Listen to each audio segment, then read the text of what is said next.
So I was sitting outside on my deck earlier in the week, and I was thinking, so how am I going to talk about work on Labor Day? Actually, I started doing something else, and I thought, why am I doing this? It's Labor Day. I need to talk about work.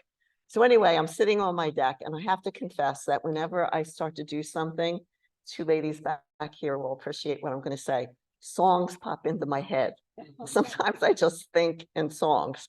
So the first song that popped into my head was Working My Way Back to You, which sounds like a laudable goal and it, meaningful work. And then the second one popped into my mind was Working in the Coal Mine, going down, down, down, which didn't sound like fun at all.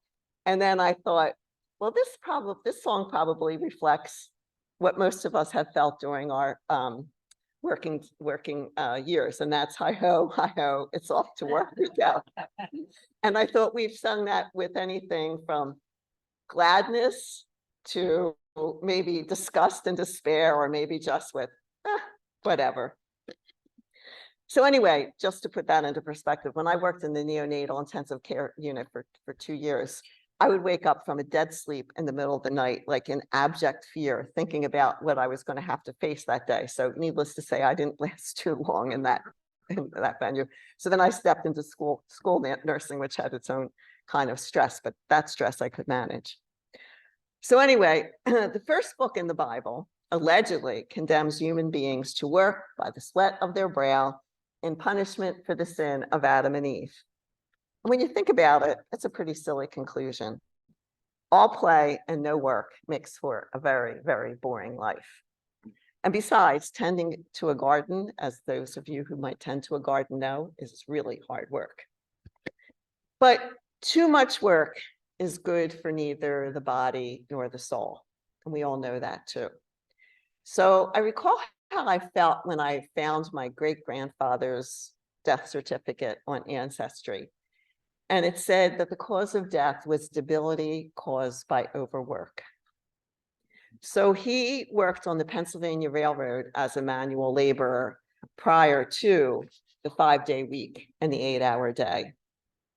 And when my oldest grandchild, he's now 17, but when he was like 2, he was fixated with trains. And I can remember watching a video with him that described working conditions on the railroad in the late 19th and early 20th century, where the owners of the railroads refused to install automatic coupling devices. So workers regularly lost fingers and hands, or accessible brakes. If you remember from watching cowboy and Indian movies, the brakes were up on the roof instead of like accessible. And it was too expensive for them to install these safety devices because it cut into their profits. And so the owners of those railroads, the Pennsylvania Railroad, lived, I guess, on the main line outside Philadelphia, while my great-grandfather, his kids, and extended family lived in a 3-bedroom row house with no indoor plumbing. And so these railroad workers in this video were touting their Christian values to people who were listening to them, why they were explaining why they were not going to install these safety devices, which would have saved my grandfather from an early grave. The children and the women in my family of origin worked in the hosiery mills in Philadelphia. And all of it, while they attended grade school until the 6th grade, little children as young as 6 worked in these mills right here in Philadelphia because their little hands could fit into the machinery and fix and unstick things. So a friend of mine, her grandmother actually lost a finger in one of these machines, and the foreman picked it up, took it, threw it out the window, and told her to go back to work. So much for the good old days. So anyway, it stands to reason that people began to study Karl Marx and the rights of the workers. And it stands to reason that these folks would go on wildcat strikes and demonstrate. And these strikers were vilified by the owners as communist or socialist, when all they really wanted was a safe workplace and decent pay. The coal miners, called the Molly Maguires, they went on strike in Pennsylvania. The mine owners employed the precursors of the FBI to shoot the strikers with machine guns. And the story comes down to us that it was the strikers, that it was the Molly Maguires and not the mine owners who were the villains. And too many of the clergy did not support the strikers, who were painted as ignorant and lazy. Harriet Beecher Stowe, the brother of Harriet, who wrote Uncle Tom's Cabin, he objected to those who claimed that the government should look after the poor. I guess he wanted them to eat cake. Others blame poverty on the poor themselves. Sounds very familiar, doesn't it? So when you consider our gospel today, it makes you wonder who read it and who preached it. So imagine being Henry Beecher Stowe in the Riverside Church up in New York, and he's preaching to the owners. He's preaching this gospel to the owners of the railroads or the owners of the factories. And then imagine preaching the same gospel to the working class communities where my family of origin grew up, whose men and women toiled long hours in unsafe conditions for a pittance. So unfortunately, men like Henry Beecher Stowe became creatures of the businessmen who paid a salary and ignored the justifiable grievances of the employees. So then men like my great-grandfather who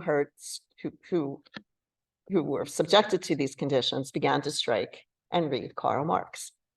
So anyway, my grandfather and my father were staunch unionists, and I'm sure when they hear the anti-union rhetoric that we hear so frequently, I'm sure they are regularly rolling over in their graves.